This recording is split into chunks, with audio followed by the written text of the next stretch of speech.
और स्वागत है आपका हमारी YouTube channel doctor Mukesh Nautiyal maths में। तो पुनः मैं आपके लिए लाया हूँ जो 5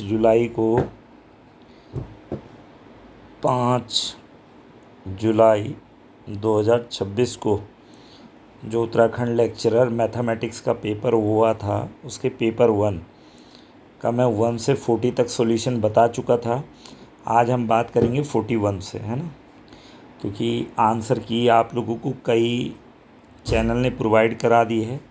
तो मेरा ये उद्देश्य है कि आंसर की तो ठीक है, लेकिन हम सॉल्यूशन करके देख लेते हैं, क्योंकि आंसर की पता करने के तो बहुत तरीके हैं आजकल, बस सॉल्यूशन करके देख लेते हैं कि कहाँ पर क्या रीजनिंग बैठ रही है। जैसे यही क्वेश्चन अब देखो 41, इसमें भी थोड़ा सा टेक्निकल लोचा आ रहा है, मतलब टेक्निकली करेक्ट है कि नहीं है।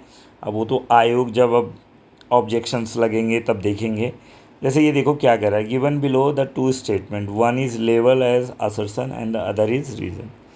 The system of inequalities x plus y is equal to 5 and 2x plus y is greater than 10 has no solution. The feasible region of a system of in linear equalities in the intersection of the plane determined by the each है। तो चलो ये तो सीधा सीधा feasible region की definition है, तो दिस इज़ ओके, है ना, ये तो ओके हो गया। प्रॉब्लम आ रही है यहाँ पर, the system of inequalities x plus y is less than equal to 5 और 2x plus y is greater than equal to 10 has no solution. तो देखो इसको दो तरीके से देख सकते हैं, एक नॉर्मल एलजेब्रा में देखो और एक एलपीपी के फॉर्म में देखो। देखो एलपीपी में क्या होते हैं, वो जो कंस्ट्रेंट होते हैं x greater than 0 y greater than 0 लिखा रहता है, लेकिन यहाँ दे नहीं रखा हो, तो यहाँ गिवन नहीं है ना वो। जैसे एलपीपी में आप देखते होंगे x greater than 0 y greater than 0 दिया होता है, बट यहाँ दिया नहीं है। तो यहाँ अगर नहीं दिया तो इसको मैं नेगेटिव भी ले सकता हूँ ना। तो मान लो अगर मैं नेगेटिव ले रहा हूँ तो मैंने इसको अगर x इज इक्वल टू 6 के लिए वेरीफाई करा, जैसे मान लो x इज इक्वल टू 6 और मान लो मैंने y ले लिया -1.5 ले लिया, x ले लिया 6 और y ले लिया 1.5, है ना। तो यार उस केस में ये इक्वेशन देखो 6 और -1.5 लेस देन इक्वल टू 5 सही हो जाएगा ना। और यहाँ पर देखो 2 इंटू 6 12 और -1.5 तो 10.5 आएगा, तो वो 10.5 ग्रेटर देन 10। तो उस केस में ये तो सॉल्यूशन आ रहा है ना। अरे अगर x इज इक्वल टू 6 ले लूँ और y इज इक्वल टू -1.5 ले लूँ तो सॉल्यूशन आ रहा है। अब इन्होंने कहीं दिया थोड़ी है कि x और y can not be take negative, दे सकते हैं, नहीं दे रखा, तो उस हिसाब से तो सॉल्यूशन आ रहा है, तो हैज़ अ सॉल्यूशन। तो अगर सॉल्यूशन आ रहा है तो इसका मतलब तो क्या हो गया, ये a फॉल्स हो गया और r इज़ ट्रू। लेकिन अगर इसको एलपीपी की फॉर्म में मैं कंसीडर करता हूँ एलपीपी, और बाय डिफ़ॉल्ट मान लेता हूँ कि x greater than equal to 0 और y greater than equal to 0 मान लो, तो तब आपका आंसर क्या हो जाएगा। अरे तब क्या हो जाएगा, तब तो फिजिबल रीजन तो ठीक है, तब ऊपर वाले की कोई कंडीशन ऐसी बैठेगी नहीं कि जिसके लिए क्या हो जाए, अरे x plus y less than 5 हो जाए और 2x प्लस वाई ग्रेटर, तो तब उस केस में क्या होना चाहिए, डी होना चाहिए। Both A and R true and R is the correct explanation of A, ठीक है।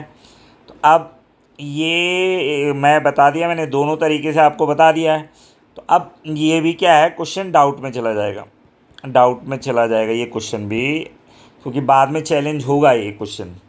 अब देखो वैसे तो यार आयोग वाले पेपर बना रहे हैं तो उसको ध्यान देना चाहिए, तो मतलब इतने बड़े बड़े प्रोफेसर लोग होते हैं, तो अब कहाँ पर देखिए, अगर इस सेंस में देखा जाए तब तो ये ठीक है, और इस सेंस में देखा जाए अगर उसके सेंस में तो डी ठीक है। तो मुझे लग रहा है कुछ बच्चों ने डी भी लिख दिया होगा जिन्होंने एलपीपी का मान के कर लिया, जिन्होंने इसको बाय डिफ़ॉल्ट ले लिया अलजेब्रा का क्वेश्चन तो वो बी के साथ जाएंगे। तो ये है साहब इसका, है ना, ठीक है, वो अब आप देख लेंगे वो। तो चलो मैंने कहा इसीलिए कि जब तक ऑफिशियल आंसर की नहीं आती तब तक बहुत ज़्यादा चीज़ें बताई नहीं जा सकती। जैसे कई बच्चे कह रहे हैं कि सर कट ऑफ बता दीजिए, ये बता दी, तो देखो थोड़ा सा अब होता है, एक एक क्वेश्चन से बड़ा फ़र्क पड़ जाएगा वहाँ।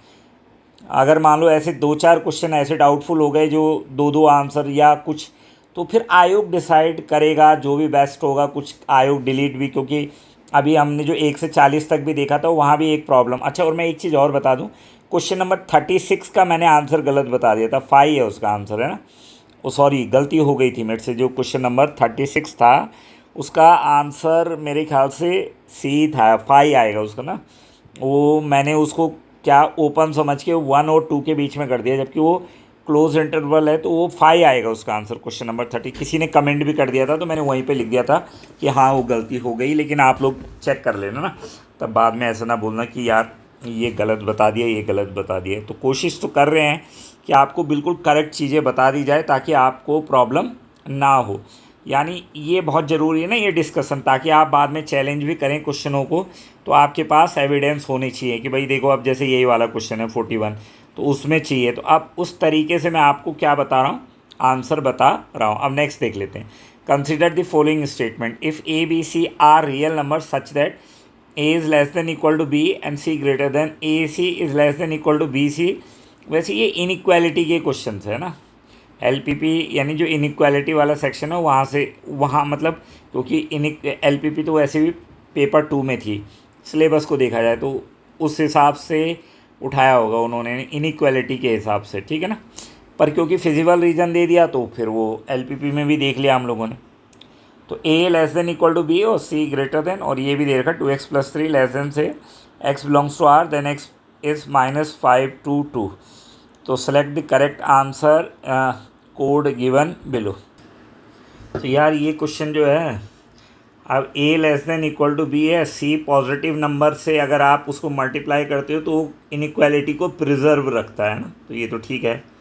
फिर दूसरा है 2x+3 लेस देन 7 है, तो लेस देन 7 का मतलब -7 और ये क्या हो जाएगा 7, तो इसको सॉल्व कर लो आप। तो ये कितना आ जाएगा आपका, मेरे ये आ जाएगा x बिलोंग्स टू कितना -5, 2। तो मेरे हिसाब से दोनों सही हैं, बोथ 1 and 2 आर ट्रू है ना। क्वेश्चन नंबर 42 का सी के साथ जाएंगे हम, ठीक है। अब नेक्स्ट देख लेते हैं 43। कंसिडर दी, अच्छा देखो एक चीज़ और है कि कई बच्चे कह रहे हैं कि सर हमारे 224, 260, 200, अब भाई देखो वो तो बाद ही में लगेगा पता, क्योंकि थोड़ा बहुत तो टाइम लग ही रहा है ना, क्वेश्चंस को करने में सोचना भी पड़ेगा। पर बहुत अच्छी बात है अगर आप लोगों ने इतने नंबर लाए हैं तो अच्छा है, क्योंकि फिर मेरिट, इसीलिए करेक्ट एजम्पशंस पे नहीं हो पा रहा है ना, मतलब जो आज तक का था प्रीवियस ऑब्जर्वेशन उसके बेसिस पे भी बताया मैंने, पहले वाले में भी बताया, लेकिन फाइनल मैंने कहा ना कि आप लोग भी थोड़ा कमेंट करो कि मैंने इतने सही करे, इतने सही करे, तो तब थोड़ा आइडिया पता लगेगा ना इस आंसर की के साथ जो सॉल्यूशन के साथ मैं दे रहा हूँ। तो देख लो नेक्स्ट ये वाला है भाई, the value of x for which 4x+3 is greater than 0, the value of x for which 2x - 1 is less than equal to g। तो ये क्वेश्चन भी कोई ज़्यादा आपके लिए हार्ड क्वेश्चन था नहीं, क्योंकि वो कह रहा how many natural number will satisfy the both this statement. यार तो देखो पहले इसी को देख लो, सेकंड वाले को, मान लो पहला ही नेचुरल नंबर हम रखते हैं 1, तो 2 × 1 - 1 लेस देन इक्वल टू, वैसे भी आपको पता है ये क्या आएगा, x less than equal to 1/2। अरे ये तो इसके लिए वेरीफाई करेगा ना 1/2, तो ये ऐसा होगा नहीं, तो इसका क्या आएगा, दैट इज़ 0 आ जाएगा। क्लियर है। फिर नेक्स्ट है हमारे पास the solution of the inequalities mod x+1 and mod x - 3 less than equal to 2 is. अब इस क्वेश्चन को देखो, एक शॉर्टकट ट्रिक बताता हूँ। ये जो बाउंड्री है ना इनसे चेक करो, जैसे ये है ना बाउंड्री 3, तो 3 रखो ज़रा, देखो 3 + 1 और 3 - 3 है ना, तो 3 + 1 3 - 1, तो ये आएगा 4 - 0। तो यार 4 क्या लेस देन इक्वल टू 2 हो सकता है, नहीं हो सकता। तो मतलब जिसने 3 को इंक्लूड करा वो सब गलत हो गए, तो ये गलत हो गया, यहाँ भी 3 इंक्लूड है, गलत हो गया, ये गलत हो गया। तो सर करेक्ट क्या हो गया आपका, ऑप्शन डी आपका क्या हो गया, दैट इज़ करेक्ट हो गया। ऑप्शन डी आपका क्या हो गया, करेक्ट आंसर क्या हो गया, ऑप्शन डी है ना। अब ये तो क्वेश्चन मैंने कहा ठीक है। देखो for a positive real number x+y = 6 then the maximum value of xy, ठीक है। तो भाई अब आपको पता ही है मैक्सिमम वैल्यू कितना होगा इसका, कि आप चाहें तो इसको p मान के कर लो सॉल्व, किससे, अब इस क्वेश्चन को कई लोगों ने तो उससे करा होगा, किससे, मैक्सिमा मिनिमा से, कि x+y - 6, तो dp/dx निकाला, तो dp/dx निकाला होगा तो ये आएगा 1 प्लस, वैसे सॉल्व करा होगा है ना, तो 1 + y, फिर y की वैल्यू निकाली -1, फिर उसको या उसको रख के एक ही वेरिएबल में कन्वर्ट करा होगा, तब सॉल्व करा होगा मैक्सिमम। लेकिन मैं इसको तुम्हें वो जो APGP वाला होता है ना इनइक्वालिटी का, एक बहुत अच्छा रूल है, हमको पता है कि अर्थमेटिक प्रोग्रेशन जो होता है वो बड़ा होता है ज्योमेट्रिक से, है ना। ये हमारे पास फॉर्मूला है। तो x प्लस वाई की वैल्यू दे रखी है 6, तो 6/2 का मतलब 3 बड़ा हो गया किससे, √xy से। तो अंडर दोनों तरफ स्क्वायर कर देंगे तो 9 greater than equal to XY, यानी XY जो है लेस देन इक्वल टू 9 हो गया। तो सबसे इसकी मैक्सिमम वैल्यू कितनी हो सकती है, 9। तो ये और छोटा हो जाएगा ना, समझिए। देखो होता क्या है कि पेपर में दिमाग चलता नहीं है उतना ना, मतलब आदमी के दिमाग में जो एक बारी में क्वेश्चन देख के आ जाए, तो बहुतों ने करा होगा इसको, मैक्सिमा मिनिमा से भी करा होगा, तो ठीक है वैसे। लेकिन अब वही तो है ना, यही चीज़ें होती हैं। मैं हमेशा मानता हूँ और मैंने बोलता भी हूँ, मैं पढ़ाता भी हूँ, तो मैंने अपने स्टूडेंट को बोला भी था कि यार ऐसा नहीं है, वो उस परिस्थिति पे डिपेंड करता है। तो बहुत सारे बच्चे डिमोरलाइज भी हो रहे हैं कि सर हमारे तो कम आ रहे हैं, लोग कह रहे हैं कि 260 240। अरे कोई बात नहीं यार, ठीक है। मैंने कहा ना, आपने अपनी तरफ से बेस्ट किया। बाकी तो देखो कम्पिटिटिव एग्ज़ाम बहुत सारा स्किल है, बहुत सारे स्किल्स का टेस्ट है ना। अब वहाँ पर मैं भी पेपर दे रहा हूँ तो मेरे को नहीं आया दिमाग में, मान लो मैंने मैक्सिमा मिनिमा से कर दिया तो टाइम ज़्यादा लग गया ना। वहाँ तो एक एक सेकंड की वैल्यू, और जिसने इससे करा होगा उसको देख लो कितना कम टाइम लगा होगा। पर नहीं करा ना वहाँ पर दिमाग में, अगर आपका ये वाला मेथड क्लिक नहीं करा कि AP बड़ा होता है GP से, तो तब क्या कर सकता है आदमी। इसलिए कुछ नहीं, इतना ज़्यादा सोचने की ज़रूरत नहीं है, और बहुत है, आप तैयारी करते रहो।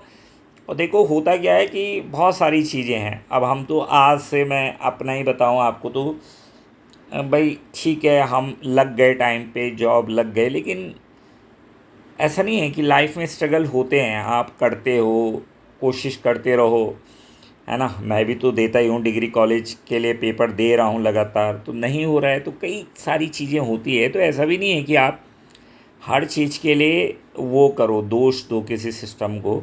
अपने आप को अपग्रेड करते रहो यार। कई लोग ऐसे हैं बड़े डिमोरलाइज हो रहे हैं कई बच्चे ना, तो प्लीज़ डिमोरलाइज नहीं होना यार। हो गया ठीक है, कोई बात नहीं, होता है किसी के साथ।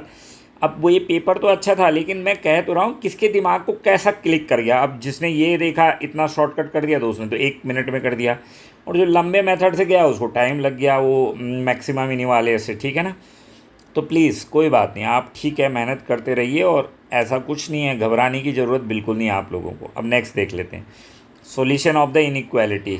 बाकी थोड़ा सा बोलने दो अभी कि इतना इतना, जब आयोग की ऑफिशियल आंसर की आएगी उसमें भी कई सारी पिक्चर क्लियर, जैसे अभी मैंने एक क्वेश्चन वो बताया, एक पीछे भी डाउट वाला था, एक आज जो पहले ही बताया 41 बताया, हाँ वो देख लो, उसके भी 2 आंसर आ रहे क्योंकि उसने वो नहीं दे रखा है। तो ठीक है, फाइनल तभी होगा।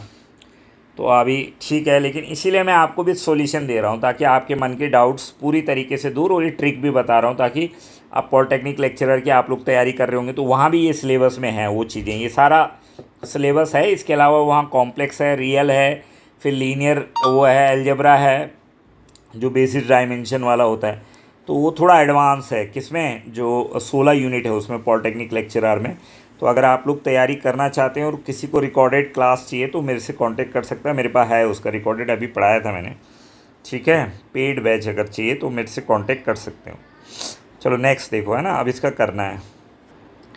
अब इसको देखें तो सीधा किससे कर दो, 4 से कर दो मल्टीप्लाई, तो ये आ जाएगा आपका 4 से करोगे तो फिर ये कट जाएगा, तो ये आएगा आपके पास 2 3x minus 4 greater than equal to x plus 1 और -4, है ना। 6x minus 8 greater than x minus 3 हो जाएगा।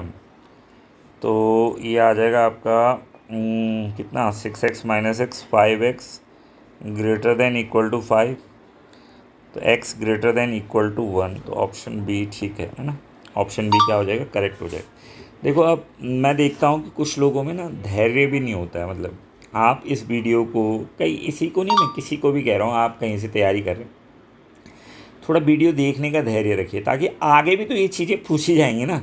अब उसी दिन जागता है आदमी कि तब टेस्ट सीरीज भी करता है, अरे अभी से करो तैयारी अगर करना है। अभी LT की पोस्ट आ सकती है मेरे हिसाब से, क्योंकि जैसे मैंने बताया शासन में प्रमोशन का चल रहा है, तो प्रमोशन होगा तो लेक्चरर में LT वाले जाएंगे। बहुत सारे 10 सालों से प्रमोशन नहीं हुए उत्तराखंड में, LT के लेक्चरर तो होंगे, तो अब होने हैं। फिर प्रिंसिपल भी जो 15 साल की सेवा वाले हैं उनको प्रिंसिपल में प्रमोट कर रहे हैं लेक्चरर को, तो है संभावनाएं बढ़ रही है ना।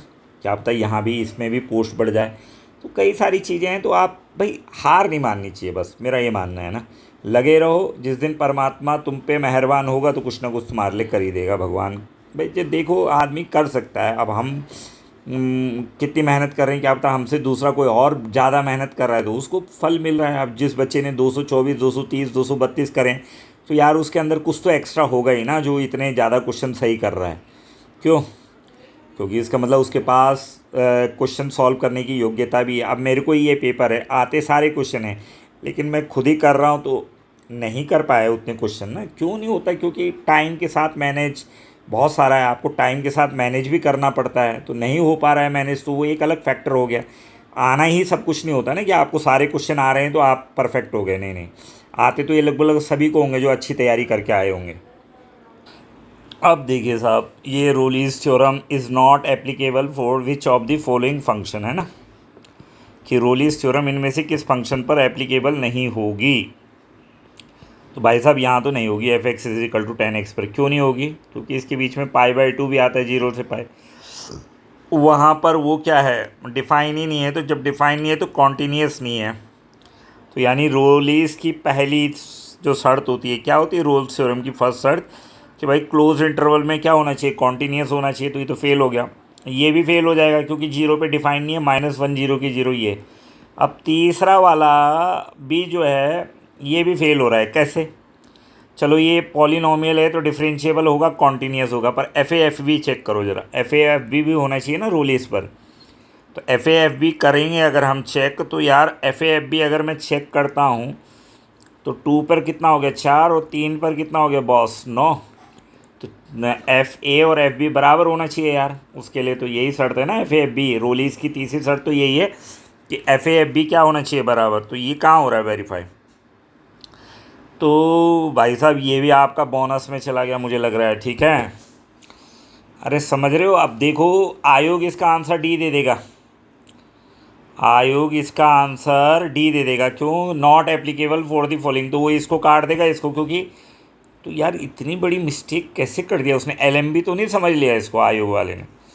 मतलब आप पेपर बना रहे हो और देख नहीं रहे हो। तो उसने क्या करा कि ये रोलीज लिखा है यहाँ पर ना, रोल्स थ्योरम लिखा है, तो रोल्स में तो एफ एफ बी भी होता है। हाँ अगर लेग्रांजेस होता वो अलग था।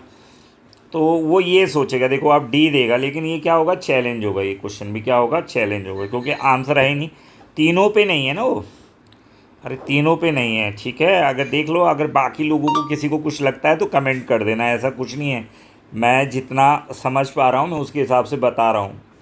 क्लियर है? कई लोग, मैंने कहा ना, ठीक है, जैसे अभी पिछले में क्वेश्चन नंबर 36 में मेरे से मिस्टेक हो गया था।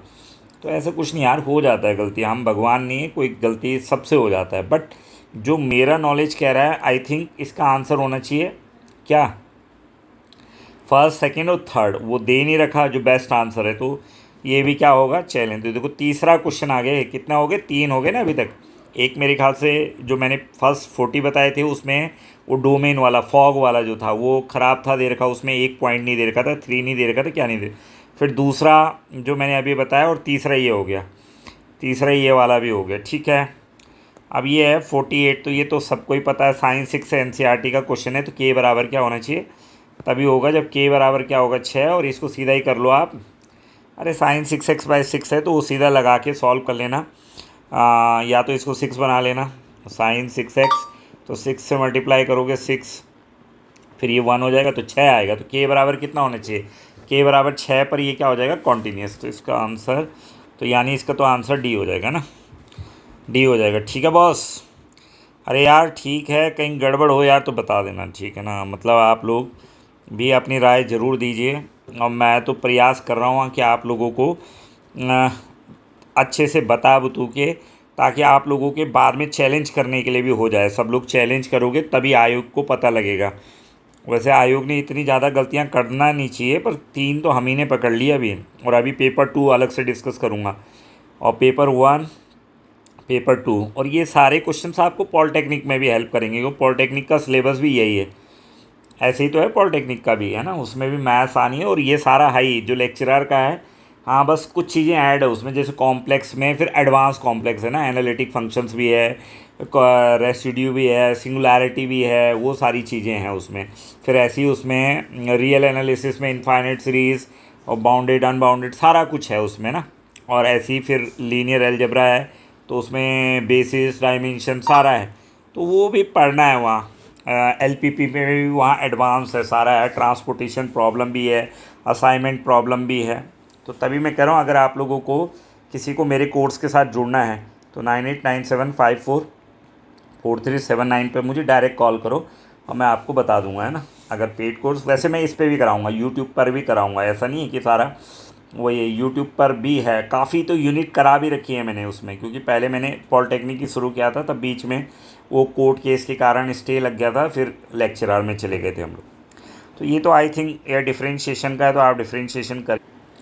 तो यार ये तो कराने की ज़रूरत है नहीं, dy/dx सबको पता है 1/3, और ये आएगा 1/x² - x + 1 की पावर 1/3 - 1 तो -2/3, तो अपॉन में आके +2/3 हो जाएगा। और इसका दोबारा करेंगे तो 2x - 1 है ना, तो सी आ रहा था उसका, ठीक है। ये भी सिंपल क्वेश्चन है, एनसीईआरटी का क्वेश्चन है, लॉग लेके हो जाएगा ये। log y = y log x है ना, तो इसको सॉल्व करोगे तो ये आ रहा है, इसका डिफ्रेंशिएशन है, सिंपल है, कहाँ टाइम लगाएं इसमें, ठीक है ना। नेक्स्ट, अब देखो ये वाला जो क्वेश्चन है ना 51, ये मैंने अपने जो टेस्ट सीरीज थी उसमें भी डाला हुआ था। मैंने कहा भी था ये आएगा इस बार क्वेश्चन, 100% गारंटी। थोड़ा लीक से हटकर क्वेश्चन था। देखो इसका अगर शॉर्टकट तरीका भी मैंने बताया था, ये ग्राफ, और जैसे मान लो ये लाइन जाती है y = x, ये x लाइन हो गई x², तो सीधी सी बात है ये तब ज़्यादा इंपॉर्टेंट हो जाता है अगर डिफरेंशिएबल नहीं होता है, क्योंकि तब ये पॉइंट, कॉर्नर पॉइंट पर इसने डिफरेंशिएबल नहीं होना, नहीं तो कॉन्टीन्यूस तो ये क्या हो जाएगा, अरे यार पॉलिनोमियल फंक्शन है, कॉन्टीन्यूस सारी वैल्यू के लिए हो जाएगा, क्योंकि उसके नीचे के लिए इसको बगैर उठाए हम क्या लगा लेंगे, इसको ड्रॉ कर सकते हैं। तो इसका ऑप्शन होगा continuous for all values of x belongs to r, ठीक है। अब देखो बॉस, इसको करा f'(x) कितना आएगा, ये 12x² माइनस का 12x और माइनस का 72 है ना। सॉल्व कर लेंगे इसको, तो 12 कॉमन ले लेंगे तो x² - x - 6 0, तो पॉइंट कितने आ रहे हैं हमारे पास, ये आ जाएगा x² और कितना 3 - 2 x² 3 -2x - 6 0, तो x - 3x + 2x - 6 = 0, -3 और +2x - 3 = 0, तो x = 3 और क्या आ गया -2 है ना। 3 और -2 हो गए, तो अब इसको चेक कर लेना आप। तो ये 3 से इन्फिनिटी पर क्या जाएगा, ऐसे ड्रॉ करेंगे ना इसको, -2 3, तो ये 3 से इस तरफ क्या जा रहा है, इंक्रीजिंग जा रहा है। 3 टू इन्फिनिटी पर ये प्लस जा रहा है, इंक्रीजिंग। -2 3 पर ये डिक्रीजिंग जा रहा है, और फिर -2 से भी, -इन्फिनिटी से -2 पर भी ये क्या है, रख के देख लेना, तो ये इंक्रीजिंग जा रहा है। क्या जा रहा है, इंक्रीजिंग जा रहा है। तो इसका मतलब क्या हुआ, यही तो हुआ, -2 से इन्फिनिटी पे इंक्रीजिंग, तो ये ठीक है। और फिर कह रहे हैं हम कि 3 से इन्फिनिटी पर भी इंक्रीजिंग जा रहा है। 3 से इन्फिनिटी पर क्या जा रहा है वो, ये गलत हो गया, और डिक्रीजिंग है -2 से 3 पर, तो -2 से 3 पर डिक्रीजिंग है। तो क्या होना चाहिए, केवल 1 और 2 सही है ना, ये भी ठीक है और ये भी ठीक है, तो ऑप्शन ए 1 और 2 ठीक हो गया। नेक्स्ट क्वेश्चन देख लेते हैं। बॉस ये क्वेश्चन भी आप लोग काफ़ी करते हैं, ट्रिकी क्वेश्चन है, जैसे मैंने बताया कि आते ट्रिकी हैं, लेकिन अगर दिमाग क्लिक कर जाए तो बढ़िया ही बढ़िया है। जैसे एक्स के कोफिशिएंट का ऐसा होता है ना, एक्स के कोफिशिएंट का स्क्वायर, वाई के कोफिशिएंट √2, तो √2 से मल्टीप्लाई और √2 से डिवाइड है ना, तो √2 ये आएगा 1/√2 sin x। अरे ये आगे के लिए भी ध्यान रखो यार, देख लो इनको लोग, अभी तो सिर्फ सबका ध्यान आंसर की पे है, सवाल भी समझ लो, आगे भी तो काम आएंगे तुम्हारे। ये आएगा sin x, और ये कितना हो जाएगा cos π/4, और ये हो जाएगा cos x और sin π/4 है ना, cos x और साइन π/4, ठीक है। तो ये हो जाएगा मेरे ख्याल से रूट साइन x π/4, ठीक है। आप चेक कर लेना किस किस पे बढ़ता है ना, इसी से पता लग जाएगा साइन x π/4। तो साइन x π/4 को अगर हम किसके मैक्सिमम कहाँ पर देता है, साइन 91 पे ना, तो π/2 रख के देख लो। तो π/2 रख के देखेंगे तो 0 to π/4 यहाँ आ जाएगा।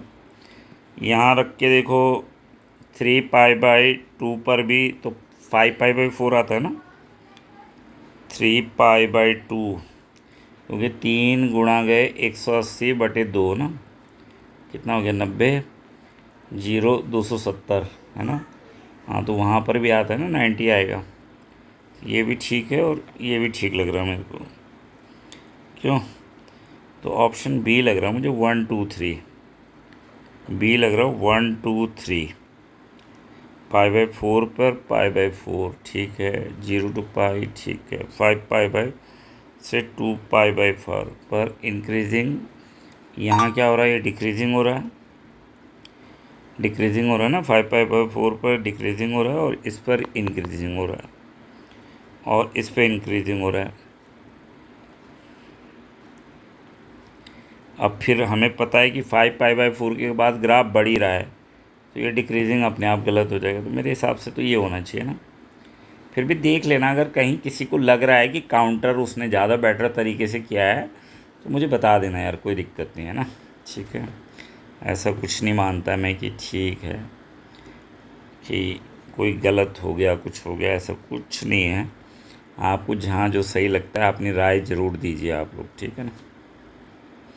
अब इसको देखो साहब, तो ये हो जाएगा आपका f(x) = sin x plus sin x cos x, है ना, sin x cos x।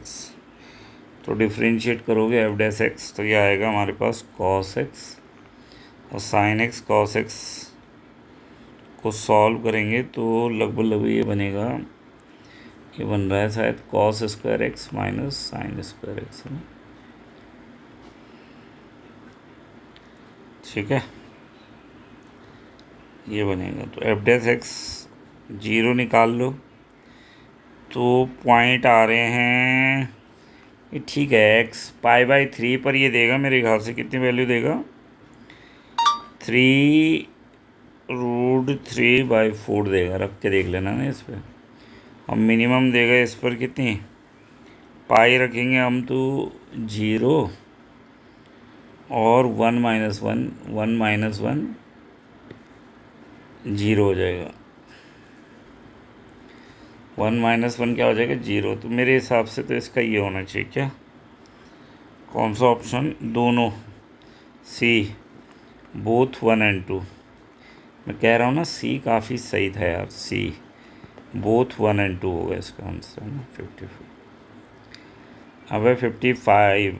तो f(x) दे रखा है, y f−1x देन dy/dx = देखो पहले इसको f(x) = y रख के इसका इन्वर्स निकाल देना। तो इन्वर्स आएगा y = f−1x आएगा इसमें 2x + 1 अपॉन 1 - x, है ना, बस। तो ये आ जाएगा आपका। अब फिर dy/dx निकाल देना। तो dy/dx ये आएगा इसमें कितना, dy/dx, पहले इसका इन्वर्स निकाल देना ना, इन्वर्स निकालना आता होगा सबको, है ना। अब जो अगला क्वेश्चन है तो ये क्या कह रहा है, f(x) मॉडगस देन विच ऑफ द, ये तो बहुत सिंपल क्वेश्चन है, ये तो मैंने कई बार उसमें भी बता रखा है कि आता ही है। मॉड x वाला आता है कि भाई वहाँ पर वो डिफरेंशिएबल नहीं होता। कहाँ पर, इसको 0 रख के देख लो, जहाँ पर आएगी जो वैल्यू आएगी वहाँ पर डिफरेंस, कॉन्टीन्यूस तो हर जगह होता है। f(x) is everywhere continuous but not differentiable eight 2n + 1 π/2, है ना, ठीक है। तो क्या हो जाएगा, ये सी हो जाएगा इसमें। अब इसको देखो, तो ये कॉन्टीन्यूस तो होगा, है ना, वो सीधा सीधा हो जाएगा। पर ये जो पीस वाइज कॉन्टीन्यूस फंक्शन होते हैं इनको चेक करना पड़ता है डिफरेंशिएबिलिटी, जहाँ पे वो ब्रेक करते हैं 1 पे चेक करते हैं इसको। तो देखो यार, अगर dy/dx ऑफ x - 1 अगर हम करें तो ये 1 आ रहा है, यानी x = 1 पर जो इसका ढलान है वो कहाँ है, वो लेफ्ट हैंड साइड है ना, और राइट हैंड में फंक्शन क्या लेना पड़ेगा हमको, ये तो d/dx ऑफ x³ - 1, ये कितना हो जाएगा 3x², कितना हो जाएगा। तो अब इसमें x = 1 रखते हो तो ये कितना आ जाएगा 3 आ जाएगा। तो यानी इसमें x = 1 पर अब ढलान कहाँ है, उसका जो स्लोप है वो 3 की ओर है। तो लेफ्ट हैंड डेरिवेटिव और राइट हैंड डेरिवेटिव क्या नहीं होगा, इक्वल नहीं होगा।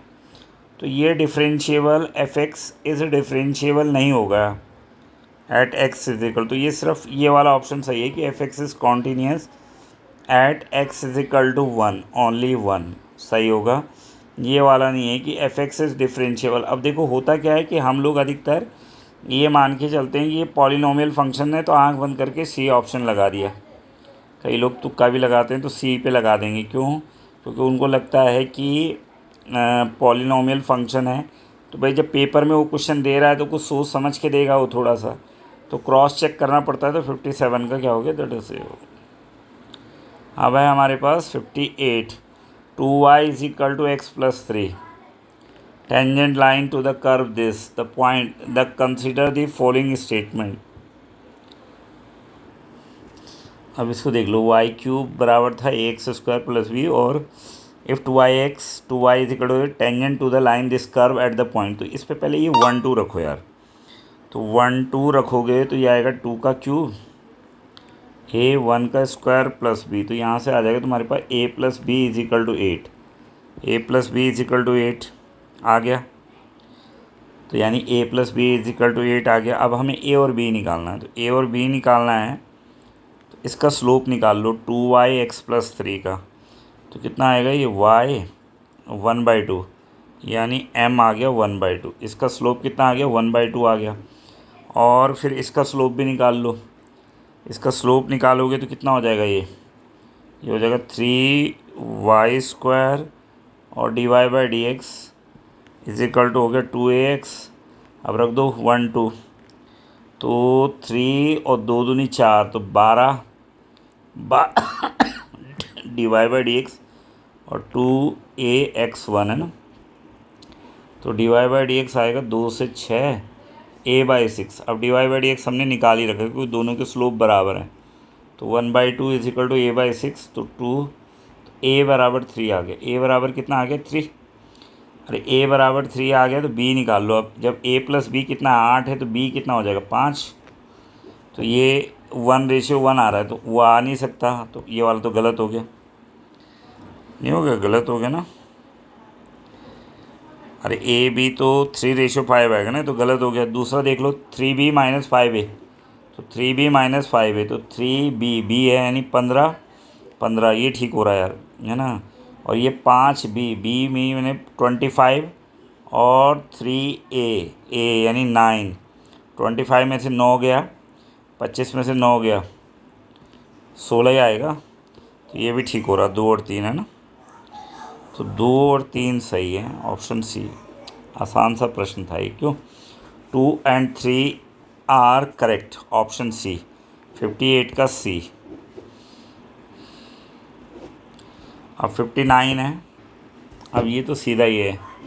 एक बात तो ये सही हो गई, यहाँ पर डिफरेंशिएबल नहीं होगा ना, f(x) is continuous but not differentiable. और ये तो x बराबर आएगा +-2, तो यहाँ पर भी नॉट डिफरेंशिएबल। तो मेरे ख्याल से फर्स्ट एंड क्या आएगा, फर्स्ट एंड फोर्थ, तो डी आ जाएगा फर्स्ट एंड फोर्थ। तो इसका ऑप्शन क्या हो जाएगा, डी हो जाएगा। ये इसका ऑप्शन क्या आ जाएगा, डी आ जाएगा ना।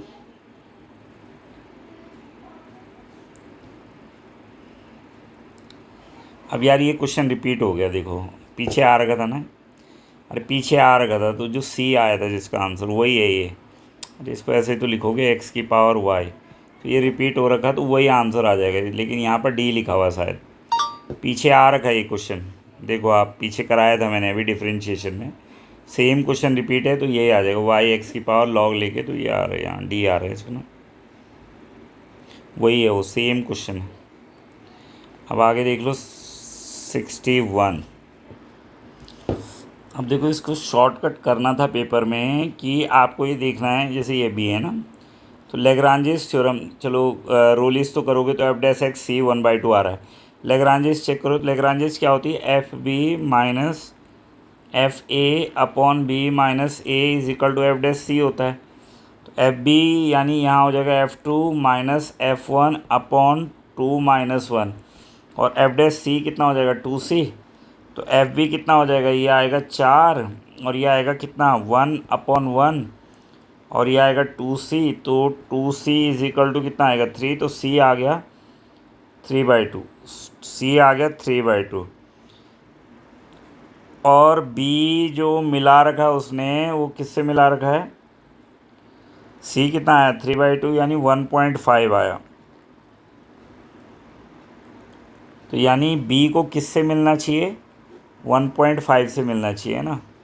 b को किससे मिलना चाहिए, 1.5 से। तो देख लो b कहाँ मिला है, वो b 3 में एक ही से मिला है, यानी ऑप्शन सी। मैं कह रहा हूँ ऑप्शन सी भी बहुत सही है, काफ़ी आंसर सही हैं। तो जिन्होंने सी पे तुक्का भी मारा है तो उनकी संभावनाएं भी अच्छी हो गई, क्योंकि सी काफ़ी जगह सही है। देख लो ना, इससे ऊपर वाला, उससे ऊपर वाला, आपने देखा होगा सी वाले भी ठीक ठाक हैं इसमें आंसर।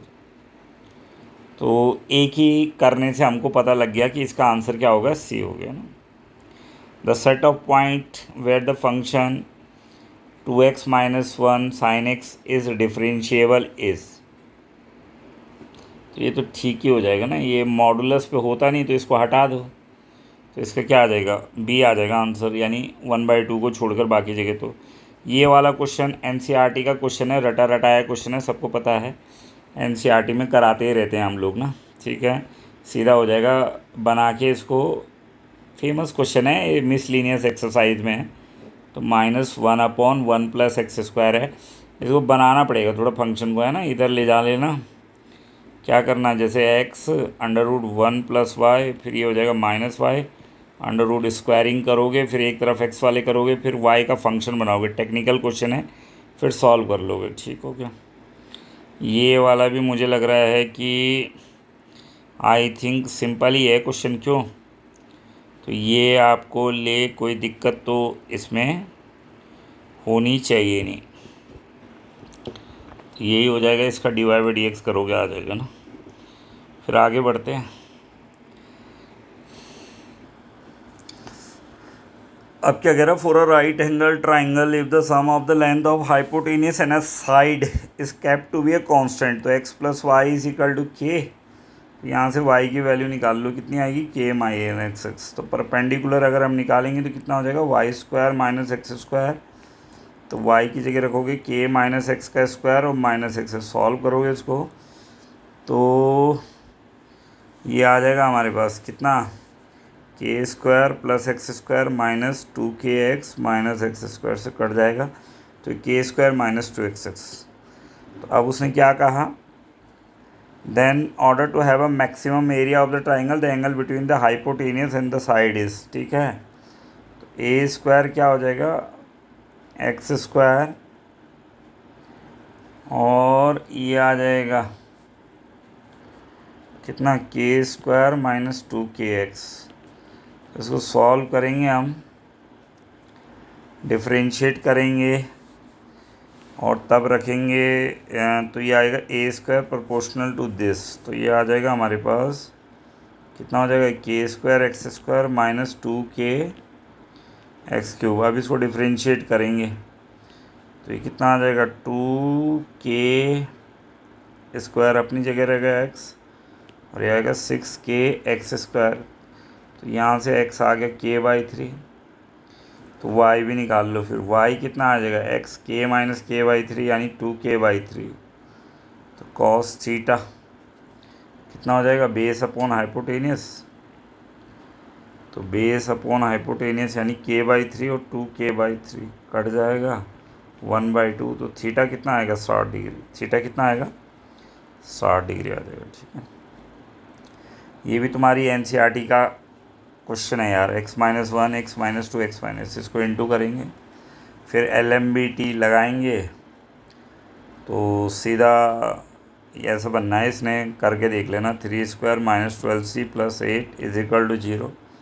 तो फिर c वो लगा के आपका ये आ जाएगा, ऑप्शन ये आ जाएगा इसमें, वो धराचार्य लगा देना ना, -b + b² minus 4ac upon 2a, वो लगाएंगे तो ये ऑप्शन ए आ रहा है इसका, ठीक है ना। क्वेश्चन नंबर 67 तो आप लोगों को पता ही है कि आसान सा क्वेश्चन है, साइन स्क्वायर थीटा।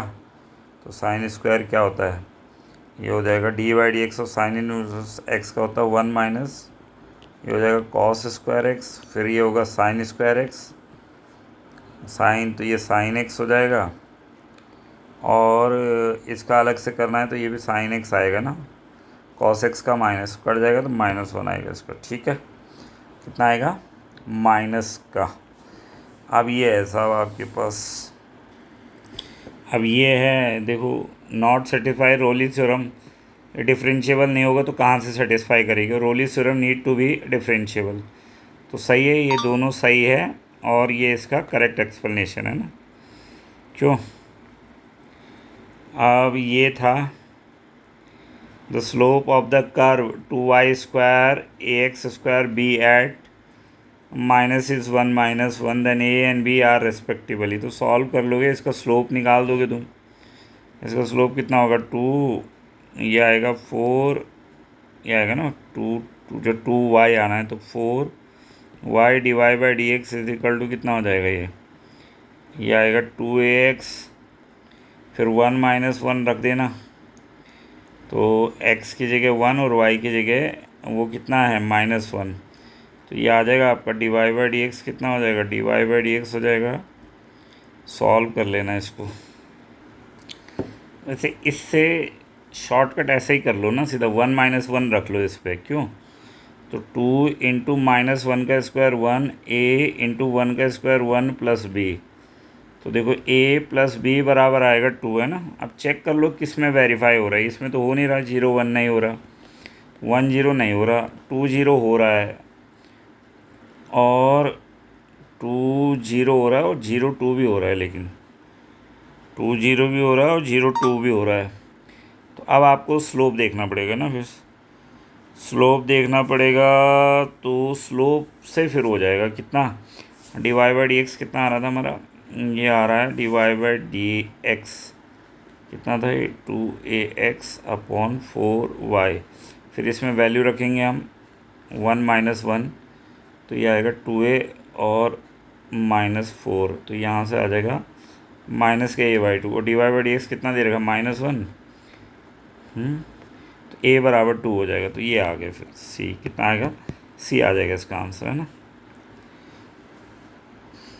अब ये है, तो यहाँ आप पहले dx/dt और dy/dt निकाल के पहले dy/dx निकालेंगे, तो dy/dx कितना आ जाएगा यहाँ, ये आएगा लगभग 3a/4, है ना, ये आएगा, और ये दे रखा है 9, 3a/4 दे रखा है 9, तो ये आ जाएगा 4 9 36, और a बराबर आ जाएगा 12, a बराबर कितना आ गया 12, तो हमको किसकी वैल्यू चाहिए थी, इसकी चाहिए थी, तो 12 का स्क्वायर 144 प्लस 12 प्लस 1, ठीक है ना, तो कितना आ जाएगा ये 144 और 10 154 और 2 56 157, कितना आएगा 157 आ जाएगा वैल्यू, 70 का ए हो गया ना। नेक्स्ट देख लेते हैं,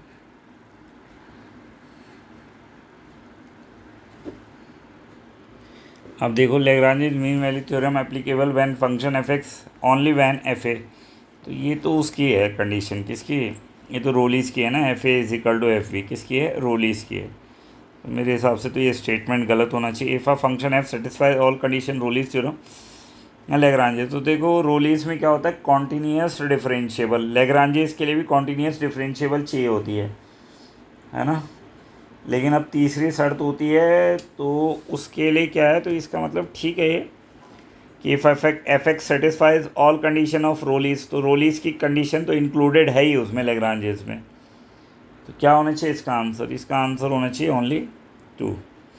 अब ये तो भैया आपको पता ही है, sec² x का क्या होता है, sec² x का आपको पता है, sec² x का होता है 10x, तो यहीं से पता लग जाएगा तुम। देखो which of the following pairs are correct, sec² x का होता है 10x, 1/x का log x, साइन का कहाँ तो होता है, साइन का कॉस, और कॉस का कॉस का साइन होता है साइन का माइनस, ये तो गलत ही था। ई की पावर एक्स ये भी गलत था, 10x ये, तो क्या हो गया ये आपका ओनली 2 हो जाएगा, ठीक है।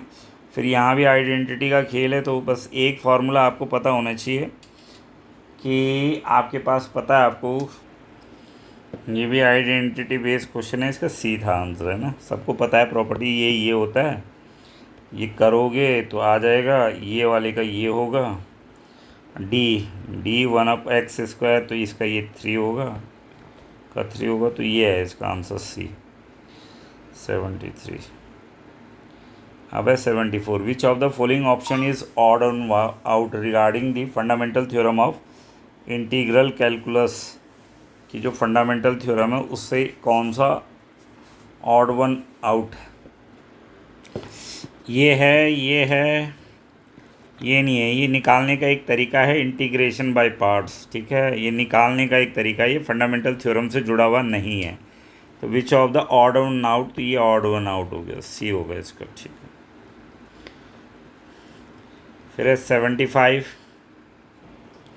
ये भी बॉस प्रॉपर्टी है, तो पता ही आपको, दिस ये उल्टा कर देंगे, चेंज हो जाएगा, -a/a डबल, यहाँ भी 0 to a का a/2 कर दिया इसने ना, तो ये नहीं है, क्या नहीं है, तो क्या आएगा ओनली 3, ठीक है। अब ये है arrange the following curve ascending order of area bounded between the curve and x axis.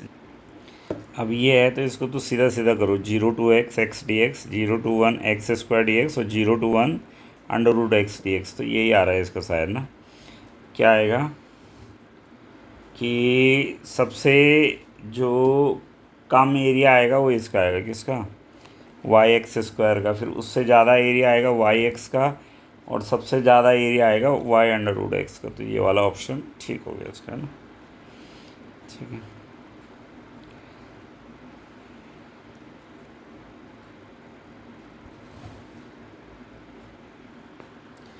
अब देखो इसका ग्राफ बनाओगे तुम, ऐसे ऐसे चलते हैं ना, ये लूप बना देते हैं साइन कॉस एक्स, तो साइन कॉस एक्स का जब लूप बनते हैं तो उसका जो क्षेत्रफल होता है वो 2 होता है और √2 - 1, और उसका कंपेयर कर लो आप किससे, a(b - 1), तो a हो गया आपका 2 और b हो गया आपका कितना, √2 है ना, a हो गया 2 और b हो गया √2, a हो गया √2 और b हो गया √2। अब क्या निकालना है, a² + b², तो a² का मतलब हो गया 4 और b² का मतलब हो गया 2, तो 6 आ जाएगा। लेकिन ये ध्यान रखना है ना, ये साइन और कॉस के बीच में जो लूप बनता है उसका एरिया होता है 2 √2 ये ध्यान रखना पड़ेगा अगर शॉर्टकट से, बाकी तो फिर वो जो आपके पास टेक्निक है वो उससे निकाल के दोनों का कॉमन एरिया करके जो y1 - y2 करके हम एरिया ऑफ बाउंड्री रीजन करते हैं वहाँ से निकाल सकते हैं, बट ये this is the shortcut we have an shortcut. ये क्वेश्चन तो आपको पता ही है, कई बार ट्रिक बता रखी है आपको, 0 to 3 था, ग्रेटेस्ट इंटीजर x था, तो इसको 0 to 1, 1 to 2 और फिर 2 to 3, तो याद रखना हमेशा नीचे वाली वैल्यू आती है, तो 0 1 2, तो 0 1 और 2, तो 3 आ जाएगा इसका आंसर, कितना आ जाएगा, 3 आ जाएगा ना। और इसका एक डायरेक्ट फार्मूला भी होता है अगर आप लोगों को पता हो तो, 0 to n greatest integer dx बराबर होता है n(n-1/2), n की जगह 3 दे रखा है यहाँ, तो 3 - 3 2 अपॉन कितना आएगा, 2 से 2 कट गया, 3 आ जाएगा आंसर है।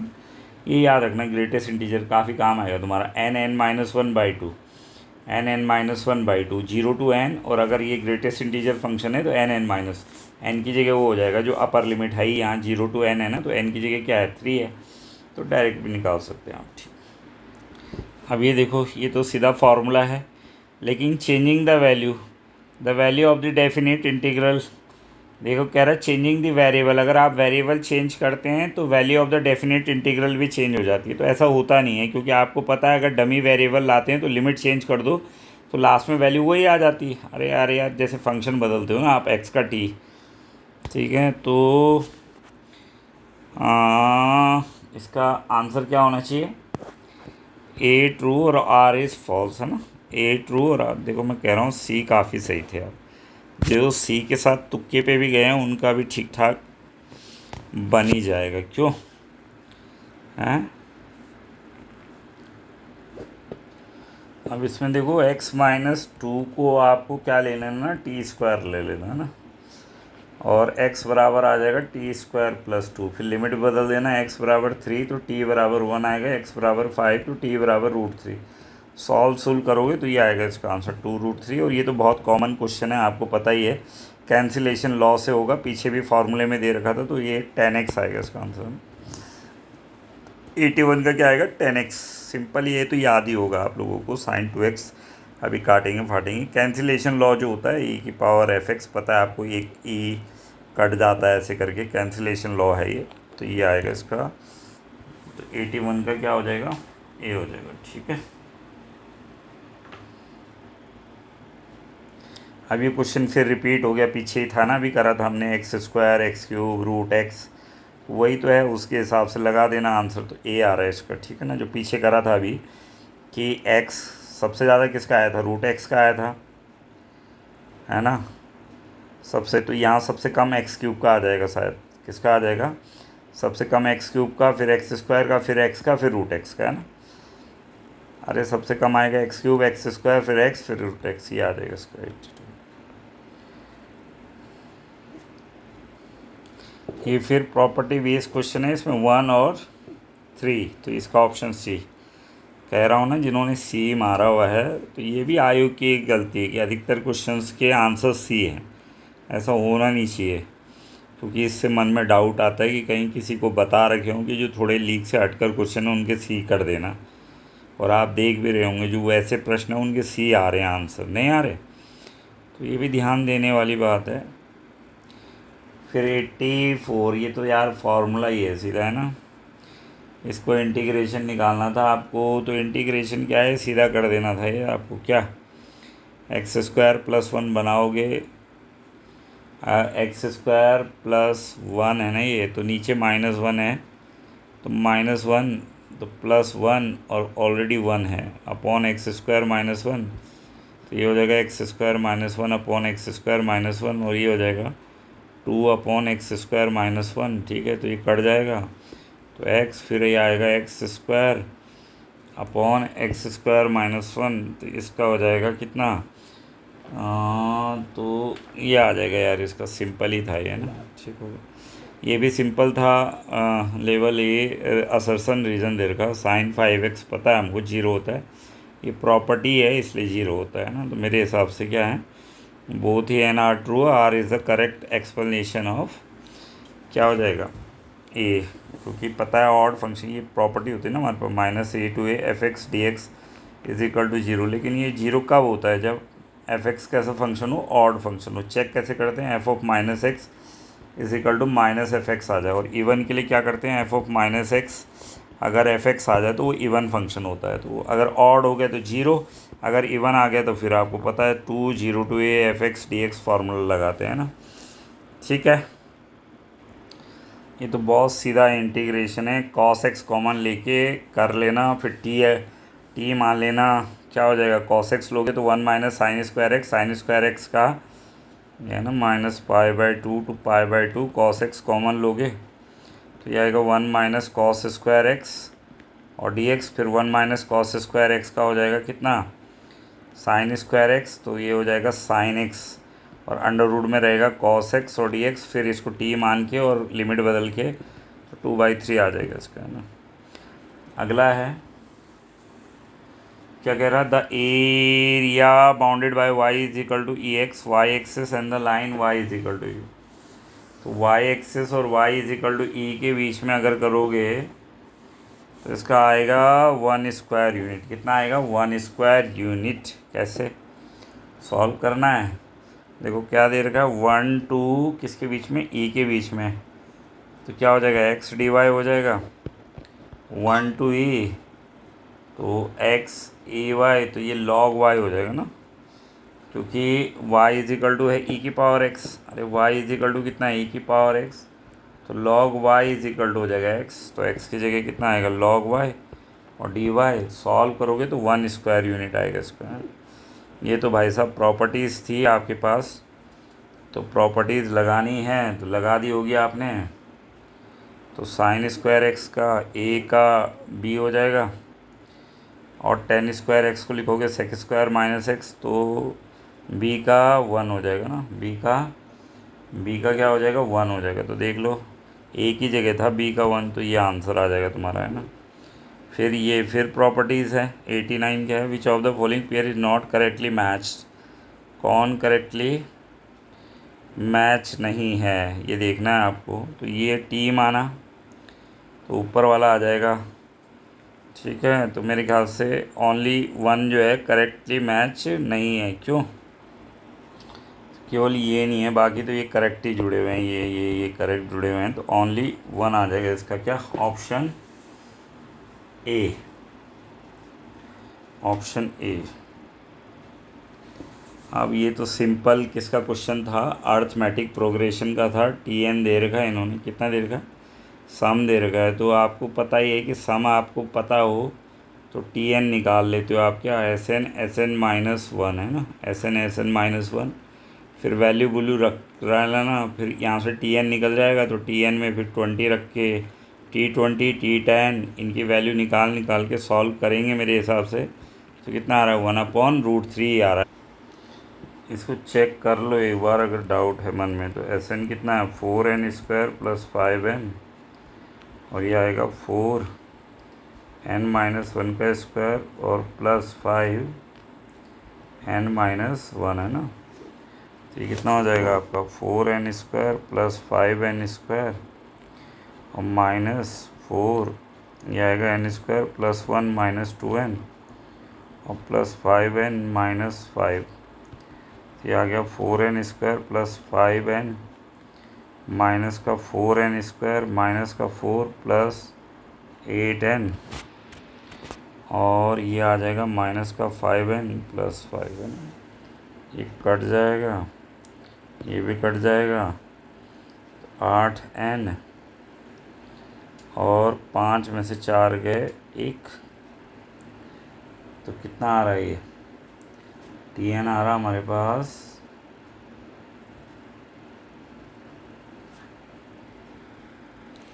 8n + 1, 8n + 1 है ना। फिर टी कितना निकालना था, 20, तो 20 8 160 161, फिर निकालना था T10 हो गया 80 का 80 है ना।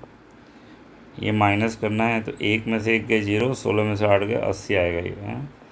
T10 तो आ ही रखा हमारा कितना, 81, T20 आ रखा 161, तो कितना हो गया, 1 और 1 2, 8 से 14 15, 15 का 5 हासिल लगे 252 - 2 250 है, 250 आएगा। तो ये कितना आया था हमारा, ये माइनस करके आ गया था 80/250 है ना। कितना हो रहा है ये, 80 स्क्वायर रूट में आएगा ना, 80/250, 0 से 0, 8/25 आ रहा है ये, कितना आ रहा है, 8/25,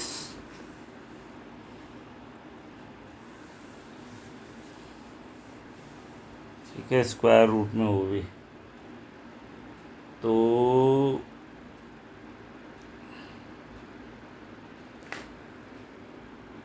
अच्छा ये गलत हो गया, 1 और 1 2, 8 से 14 का 4 हासिल लगे 242 में से 2 जाएगा तो 240 हो गया यार, सॉरी है ना, 240। तो ये ऊपर 80 था और नीचे कितना आ गया था 40, तो 8 बन जाए, 8 3 जा 24, तो 1/√3 तो आ रहा है, ठीक है कोई बात नहीं है ना। अब नेक्स्ट देखो, हो गए 90, बहुत है आज है ना। बाकी 91 से कितना हो गया टाइम, हाँ 1 घंटा हो गया। अब 91 से 150 तक नेक्स्ट वीडियो में दे दूँगा तुमको, है ना। 91 से 150 अगले वीडियो में दे दूँगा, और फिर उसके बाद पेपर 2 का भी सारा सॉल्यूशन बता दूँगा, ताकि ये सॉल्यूशन देख लो, आगे भी काम आएगा। कभी अभी यूकेपीएससी का पेपर देना है, तब लास्ट में बोलते हैं कि सर पेपर कैसे करना है, एग्ज़ाम में कितना टाइम लगा, तो दिख रहा है यहाँ पर, तो पता चल रहा है कि कौन सा शॉर्टकट तरीके कर सकते हैं। अब देखो मैं घर में बैठ के सॉल्व कर रहा हूँ, फिर भी प्रेशर में एक कितना टाइम लग गया है ना। परसों भी 50 और 1-2 घंटे हो गए, अभी हमने 90 60 प्रश्न और हैं अभी। तो मतलब बड़ा मुश्किल हो जाता है टाइम मैनेज करना। तो ये सारी चीज़ें देखना है, सीखना है, ट्रिक सीखनी है अगर आपको कम्पिटिटिव एग्ज़ाम निकालना है। मैंने कहा नॉलेज, जैसे आप मेरे को है तो सवाल बहुत आते हैं, लेकिन मैंने फिर कहा कि मैं भी पेपर में बैठूँगा तो भाई क्या मैं उतना फास्ट कर सकता हूँ कि नहीं कर सकता हूँ, ये बहुत कुछ डिपेंड है। क्योंकि आपकी स्पीड, और स्पीड के साथ एक्यूरेसी को भी मेंटेन रखना, क्योंकि कई बार हम जब स्पीड में करते हैं तो एक्यूरेसी ख़राब हो जाती है हमारी। तो ये सारे फैक्टर हैं, जब जब आपके अंदर ये सारे गुण होंगे तब आप नौकरी लग सकते हो। अदरवाइज़ नॉलेजेबल हो सकते हो, चीज़ें आपको पता हो सकती है, लेकिन नौकरी लगने के लिए मैंने कहा ना सब कुछ चाहिए यार। नॉलेज भी चाहिए, स्पीड भी चाहिए, एक्यूरेसी भी चाहिए, फिर मैनेजमेंट भी चाहिए, बहुत सारी चीज़ें हैं। हेल्थ भी अच्छा होना चाहिए, रिफ्लेक्शंस बहुत तेज़ होने चाहिए, कहाँ पर क्या है दिमाग एकदम क्लिक करना चाहिए, बहुत सारे फैक्टर हो। खासकर जब इस टाइप के पेपर होते हैं तो उनमें तो, और मैथ्स के साथ तो आपको पता ही है। ठीक है, तो अगर अभी भी किसी प्रश्न में कुछ डाउट होगा तो आप कमेंट कर देना, मैं रीचेक कर लूँगा। और बाकी आप पॉलिटेक्निक लेक्चरर का जब पूरी आंसर की बता दूंगा तो फिर एक क्लास शाम को रेगुलर पॉलिटेक्निक लेक्चरर की भी चलाएंगे, ठीक है ना। उसमें क्वेश्चन सॉल्व कराएंगे, क्वेश्चन आंसर एमसीक्यू, क्योंकि थ्योरी मैंने बहुत पढ़ा रखी है। थ्योरी के लिए मैंने कहा ना मेरे में 500 के करीब वीडियो, तो उनको देखो आप। तो आप चैप्टर वाइज, यूनिट वाइज उसका पहले यूनिट, ताकि एलटी भी आ सकती है तो दोनों कवर हो जाएगा। एलटी में भी हायर पूरा ही है तो सारा कवर हो जाएगा। और बाकी और भी मैं कुछ सोच रहा हूँ तो उनके लिए भी क्लासेस स्टार्ट करेंगे, ठीक है। Thank you.